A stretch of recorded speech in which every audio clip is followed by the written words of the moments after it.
salut les Nakamas, j'espère que vous allez bien. Oui les amis, malheureusement c'est la fin et ça me fait vraiment bizarre. Car faut savoir, je l'ai commencé en animé dès sa sortie, c'est-à-dire en 2013.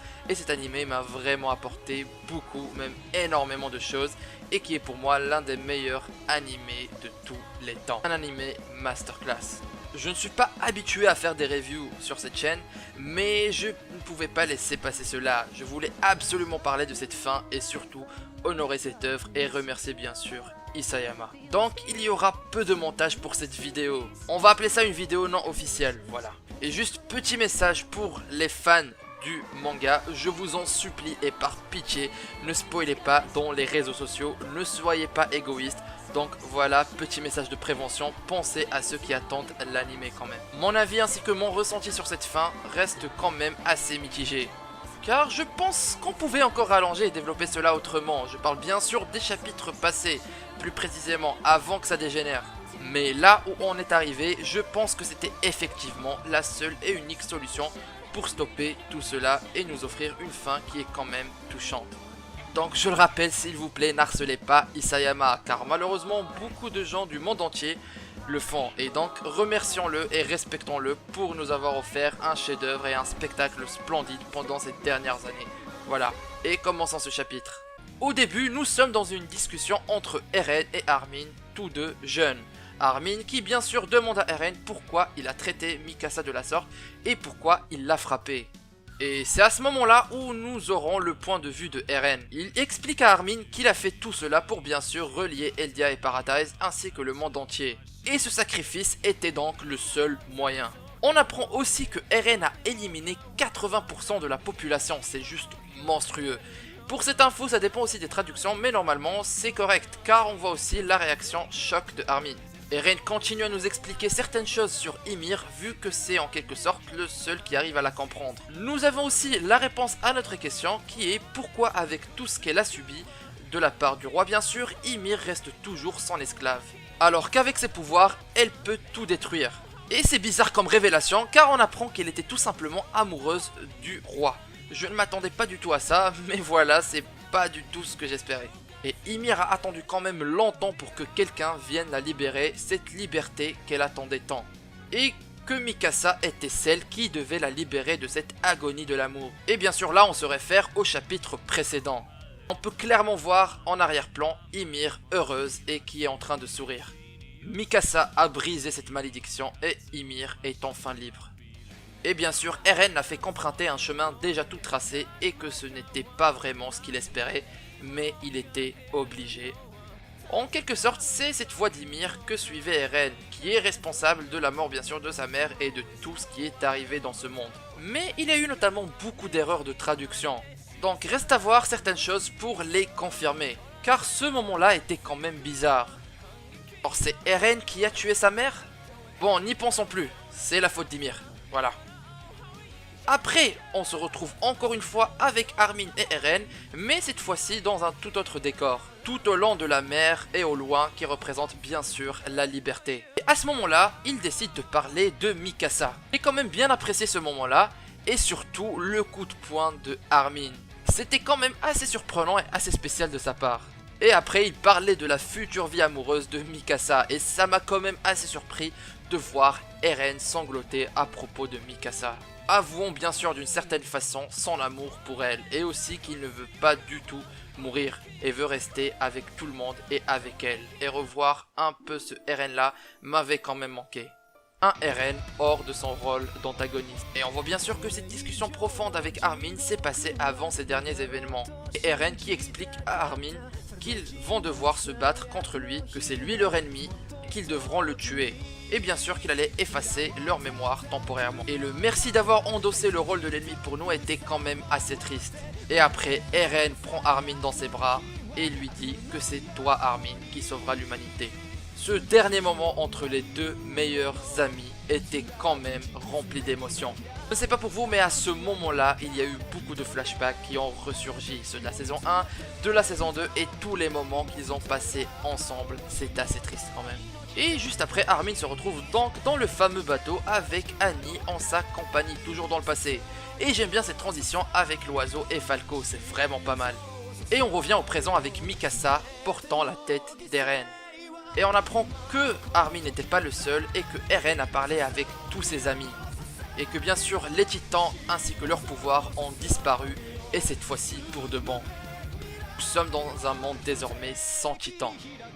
Et là arrive le fameux ainsi que mon moment préféré de ce chapitre, celui qui m'a donné des frissons ainsi que plein d'émotions, c'est quand Levi fait le signe du Sasageo. C'est un moment ultra badass je trouve. Et dire que voilà, c'est la fin, c'est la dernière fois où on verra un truc pareil. Petit moment triste et aussi un hommage avec l'apparition de Sasha, ou du moins son esprit je suppose, elle est partie trop tôt. Il y a aussi les retrouvailles de Gabi et Falco, mais je ne sais pas quoi en penser. On a eu aussi le droit à un petit moment de Reiner avec sa mère qui lui dit qu'il n'a plus de pouvoir, il est libéré en quelque sorte de ce lourd fardeau qu'il portait. Après une scène qui m'a quand même assez dégoûté, c'est qu'après tout ce qui vient de se passer, ceux de Marley vont pointer leurs armes vers les Eldiens. Ça m'a quand même assez dégoûté, genre on vient juste de terminer une guerre sanglante et une guerre où 80% de l'humanité a disparu. Et là vous trouvez qu'une seule chose à faire, c'est de pointer vos armes vers les Eldiens et dire prouver que voilà vous n'êtes plus des titans etc. Et c'est là où intervient Armin et on peut compter sur lui. Qui va dire qu'il vient de Paradise et c'est le sauveur de l'humanité, celui qui a tué Eren Yeager, son meilleur ami, ainsi que le titan qui a ravagé l'humanité. Maintenant, il n'y a plus de titans et plus de pouvoir, tout est fait. Et bien sûr, on reste dans une approche réaliste. C'est-à-dire, malgré le fait que voilà, on a terminé avec Eren et que Eren, voilà, c'est bon, l'humanité est libérée en quelque sorte, il n'y aura jamais de paix éternelle, il y aura toujours des guerres. Et on se retrouve 3 ans plus tard. Et on a une confirmation les amis, et pour ceux qui émettaient des théories comme quoi Historia était enceinte d'Eren, je pense à vous quand même. Il ne fallait pas se creuser tant que ça les méninges, c'était tout simplement notre cher ami le fermier. On leur souhaite un bon pique-nique. Après nous verrons notre groupe qui ont pas mal changé quand même. Armin qui est devenu trop BG et Reiner qui à vrai dire a toujours un faible pour Historia. Les autres ont l'air d'être parfaitement en bonne santé et tout se porte bien, à part Levi qui bien sûr est en chaise roulante accompagné de Falco et Gabi et j'ai pas du tout compris pourquoi ce choix mais voilà. Je me sens quand même mal pour Levi qui est totalement balafré mais on n'y peut rien, il s'est sacrifié mais il reste toujours badass. Et la fin bien sûr sur la colline au-dessous de l'arbre où tout a commencé se tient la tombe de Eren avec Mikasa toujours à ses côtés. Je me sens quand même hyper mal pour Mikasa, ce qu'elle a dû endurer et traverser et ce qu'elle endure toujours. Mais malheureusement, on n'y peut rien, c'est la triste réalité. Et c'est quoi cet oiseau à la fin? La réincarnation d'Eren ou Eren qui le contrôle? Bref, c'est assez bizarre, mais cette scène avec l'écharpe était juste magnifique et nostalgique. Et comme je l'avais dit précédemment, il n'y aura jamais de paix éternelle bien sûr, ça reste évident. Les guerres continuent, mais ce qui est sûr, c'est que Shingeki no Kyojin est terminé. On ne peut pas qualifier cela d'une fin parfaite bien sûr, ça reste mon avis. Je pense qu'on aurait pu encore développer, mais même si ça reste un bel ending. J'ai vraiment adoré cette fin. Et d'après la tournure des derniers événements et ce qu'on a eu comme explication, c'était le seul et unique moyen de terminer cette œuvre. Je ne vois pas d'autre option, c'est pour ça que j'ai adoré cette fin. Eren a en quelque sorte tracé la route, donc maintenant il faut la suivre. Ce sacrifice digne d'un Lelouch vie Britannia était nécessaire. Et cette fin quand même m'a laissé un goût amer, mais en même temps j'ai ressenti de la joie, de la tristesse et surtout de la déception positive, on va dire ça comme ça. Car comme je vous l'avais dit, j'ai commencé en 2013, dès le premier épisode, à regarder et suivre cette masterpiece. J'étais là du début à la fin et c'est toujours un sentiment bizarre. J'ai ressenti ça avec Naruto par exemple, et c'est comme une sorte de vide qui va se créer. Et je sais que la plupart d'entre vous ne voulaient pas voir Eren mourir, mais avec tous les Shadowin qu'on a eu, c'était évident. Je sais aussi que la plupart seront déçus et n'hésiteront pas à insulter l'œuvre et cracher sur l'auteur. Regardez ce qu'ils ont fait avec Mappa, et maintenant pour une fin, j'espère juste qu'il n'y aura pas de dommages.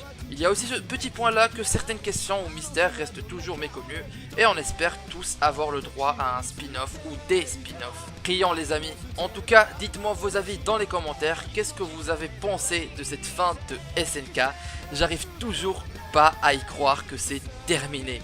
Mais voilà, un grand respect et un énorme merci à Isayama d'avoir créé cette masterclass. Psst, merci. Ces mémoires bien sûr de SNK resteront gravées à tout jamais. Tout ce qu'il a pu nous apporter, tous les moments passés devant SNK, toutes les théories qui ont été faites, tous les suspens qu'on a eu le droit, c'était quelque chose d'énorme. Donc encore une fois, merci Isayama. Et après la fin de l'animé, je ferai une très longue vidéo sur SNK, c'est promis. Moi, je vous dis à la prochaine, portez-vous bien et Sasageo.